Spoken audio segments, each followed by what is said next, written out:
Olá! Hoje eu vim falar sobre as técnicas para serem utilizados para fazerem o seu chá ainda mais gostoso e mais benéfico para a sua saúde. Você quer aprender como fazer o seu chá do jeito certo? Então vem comigo assistir esse vídeo que vai ser sobre as principais técnicas adequadas para fazer com o seu chá. Vem comigo no Saúde com Carol! Você acha que chá é tudo igual? Será mesmo? Teve um outro vídeo que eu já expliquei sobre as diferenças das infusões e dos chás. No entanto, aqui no Brasil, a gente está acostumado, a chamar todas as infusões de chá. Pois bem, não vamos mudar isso, vamos continuar chamando todas as infusões de chá. Mas hoje o vídeo é sobre como fazer de forma correta aquele chá que você precisa tomar. Às vezes você está precisando tomar um chá para melhorar as suas condições de saúde, para auxiliar nos sintomas da gripe, nos sintomas de algum problema estomacal, enfim. Você sabe mais do que eu, as pessoas mais velhas também têm muito esse hábito de utilizar o chá. Mas sim, cada um tem o seu conhecimento do chá, cada um tem um avô, um tio, um primo, enfim, alguém na família que entende muito de chá. Mas esse vídeo é para compreender um pouquinho mais sobre como retirar os principais componentes, os princípios ativos do chá que fazem realmente o benefício no nosso organismo. Então nós precisamos ter a técnica adequada do chá para que ele faça a ação devida no nosso corpo, que o nosso organismo consiga absorver realmente o princípio ativo desse chá.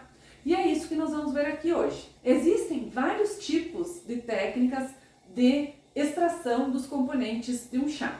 No entanto, os mais simples ou os mais utilizados são duas. O primeiro é a infusão e a gente vai falar também da decocção. Existem outros com outros solventes que não são a água, por exemplo, a maceração, a percolação, que precisam de outros equipamentos, E aí por isso se faz mais somente em laboratórios. Mas a infusão e a decocção são técnicas fáceis de se realizar, todo mundo pode realizar em casa, para fazer seu chá de forma correta. Mas e aí, você sabe me dizer quando você vai utilizar uma infusão e quando você vai usar uma decocção? Ou melhor, você sabe o que difere uma da outra? A infusão é quando você verte a água fervida por cima da planta, E a decocção é preciso que a planta ferva na água, junto com a água na chaleira, Então nós vamos daqui um pouco fazer alguns exemplos para fixar bem isso. Mas o importante é você saber que planta precisa fazer a infusão e que planta eu preciso fazer a decocção. Para você não esquecer, lembre-se que em folhas, em flores e talos, sempre se faz a infusão. Quando você faz um chá de rizoma, de raiz, de tronco, caule, enfim, quando é aquela coisa mais dura, aí sim você precisa fazer uma decocção.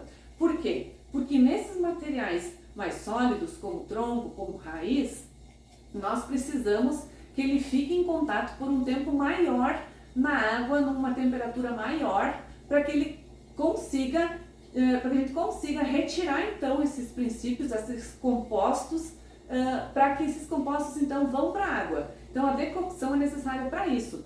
Com a temperatura mantida alta por um período, que geralmente é de 10 minutos, 15, em ebulição, com a água fervente, a gente consegue fazer com que o princípio ativo, o composto que faz o efeito no corpo da gente, então ele ele saia da planta, do tronco, da raiz e vá para a água. Então é por isso que é necessário fazer a decocção nesses pedaços da planta, como eu falei, então, rizoma, as raízes, caule, tronco, tudo que for chá, por exemplo, de casca de angico, o chá de gengibre. Temos aqui, eu tenho um pedacinho aqui de gengibre que eu trouxe para trazer um exemplo. O gengibre, você vai cortar ele em pedaços, descascar e vai colocar em ebulição. Já folhas, frutos e talos, como eu falei, vai ser infusão. Então aqui eu tenho um simples exemplo para nós fixar mais esse conteúdo. E eu tenho aqui então o exemplo. Aqui tem são folhas de chá, sempre preferi, se você tem na sua casa, lavar bem as folhas, claro, e deixá-las secarem, porque quando você deixa a folha secar bem, você pode guardar ela no ambiente, num pote, num frasco, numa lata, num vidro, e você tem ela por muito tempo. Só que se permanecer água nela, ela vai mofar, aí vai ficar úmida, né? E aí vai perder a qualidade da folha e do chá, consequentemente. Então aqui eu tenho uma folha seca, tá? E que como é folha, nós vamos fazer então uma infusão, tá? Eu tenho aqui minha xícara e a infusão a gente coloca um punhadinho, ou cerca de uma colher de chá. E a infusão é simples, né? A infusão a gente vai verter, a minha água já está fervida, vou verter a água fervida por cima. E o ideal sempre na infusão é você deixar ele tampado. Por quê? Porque muitos princípios ativos são na forma oleosa, né? E muitas vezes com a temperatura alta eles podem evaporar, e no momento que evapora se perde do chá. Então, por exemplo, chá de Marcela, né? São exemplos que precisam ser mantidos na infusão tampados. E aí depois que você faz essa infusão, você deixa ele tampadinho em torno de 10 minutos e aí você pode coar e beber o seu chá. Geralmente, se você está com alguma enfermidade, se você precisa que o chá faça algum efeito terapêutico, que não é por um simples prazer de tomar um chá, você pode tomar 3 a 4 xícaras por dia do chá. Aqui nós temos um exemplo que eu já falei do gengibre, né? E tenho aqui uma outra. Esse aqui, por exemplo, é a unha de gato, que ele é pedaços do tronco, tá? Então aqui ele tá bem, são pedaços pequenos, mas enfim, são pedaços do tronco, não é folha, né? E aí como é que a gente faz?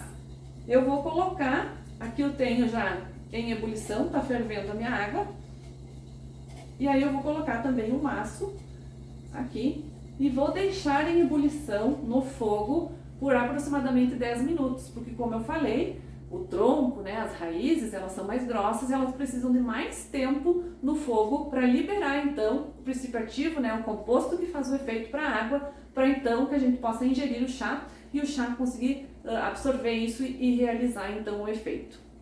Tá? Então, aqui é uma decocção com a água, já estava fervendo, eu vou aguardar mais em torno de 10 minutos e aí depois vou desligar o fogo, vou deixar ele descansar por mais uns 5 minutos e aí depois eu vou coar e pode ser tomado esse chá. Eu espero que vocês tenham gostado de conhecer essas técnicas. É um processo simples, mas fundamental para garantir o funcionamento correto do chá para as suas necessidades.